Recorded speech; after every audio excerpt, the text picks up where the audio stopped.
መንፈስ ቅዱስ ፍጹም አምላክ ነው። መንፈስ ቅዱስ ኃይል አይደለም። መንፈስ ቅዱስ መለኮት ነው። መንፈስ ቅዱስ ስንል ትዝ ሊለን የሚገባው ፐርሰን መሆኑ ትዝ ሊለን ይገባል። ስብዕና ያለው መለኮት እንደሆነ ሁላችሁ በአእምሯችሁ ያዙ። እናንተ ውስጥ ገብቶ ያደረው መንፈስ ቅዱስ የእግዚአብሔር ኃይል አይደለም። የእግዚአብሔርን ኃይል የሚሰጠን አምላክ ነው። መንፈስ ቅዱስ በእኔና በእናንተ አድሯል። ጌታ ኢየሱስ ክርስቶስና አብ እኛ ውስጥ ገብተው ያደሩት በመንፈስ ቅዱስ አማካኝነት ነው። በዚያ በእኔ በሚያምን አለ። ትዝ ይላችኋል ዮሐንስ ወንጌል ላይ በእኔ በሚያምን እኔና አብ መተን እንኖራለን። አብና ወልድ መተው እኛ ውስጥ የኖሩት በመንፈስ ቅዱስ አማካኝነት ነው። መንፈስ ቅዱስ እግዚአብሔር ነው። ሕይወት በመንፈስ ቅዱስ። እስቲ አሜን በሏ።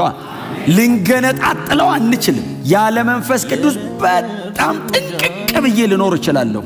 ምን ያደርጋል? ሕይወት ከሌለ ሊሞት የተቃረበ ነገር አለ ማለት ትንፋሹ ሊወጣ እያጣጣረ ያለ ነገር አለ። ቀዝቅዞ ከእግሩ አልፎ ደረቱ አካባቢ ደርሷል። ቅዝቃዜው ሊሞት ነው እና ጸጥ ከማለቱ በፊት አይደል ግለት፣ ሙቀት፣ ሕይወት ያስፈልጋል። አዲስ ኪዳን ላይ ደግሞ ሁሉም አገልጋይ ነው። ሁላችን ሰርቫንት ነን። ይህ አዲስ ኪዳን ቆሞ መስበክ አንድ አገልግሎት ሊሆን ይችላል። ለጌታ መኖር ነው ዋናው አገልግሎት። ለወንጌል እውነት እንደሚገባ መመላለስ ነው ዋናው አገልግሎት። መስበክ ራሱን የቻለ አንድ ነገር ከመቶ አገልግሎቶች አንዷ ልትሆን ትችላለች። መስበክ፣ መዘመር፣ የተለያየ አይነት የሚታይ አክቲቪቲ ማድረግ በጣም መሰረታዊ በሆነ አይነት መንገድ ራስን በእግዚአብሔር ፊት መስዋዕት አድርጎ ማቅረብ ነው አይደል? ጳውሎስ ለአእምሮ የሚመች አገልግሎት ያለው። ስለዚህ ከዋክብት በእጁ ያዘ ማለት የተወሰኑ ጥቂት ሰዎችን በእጁ ያዘ ማለት አይደለም። ቤተ ክርስቲያን ህዝቧ አገልጋይ ነው። ያለ መንፈስ ቅዱስ ሙላት መስበክም መሰበክም ማስተማርም መዘመርም መማርም ማገልገልም ያለ መንፈስ ቅዱስ ሙላት አይቻልም። ስለዚህ ሁሌ ቼክ ማድረግ ያለባችሁ መንፈስ ቅዱስ አክቲቭሊ ከእናንተ ጋር መኖሩን ነው። ዶርማንት መሆን የለብንም። ለመንፈስ ቅዱስ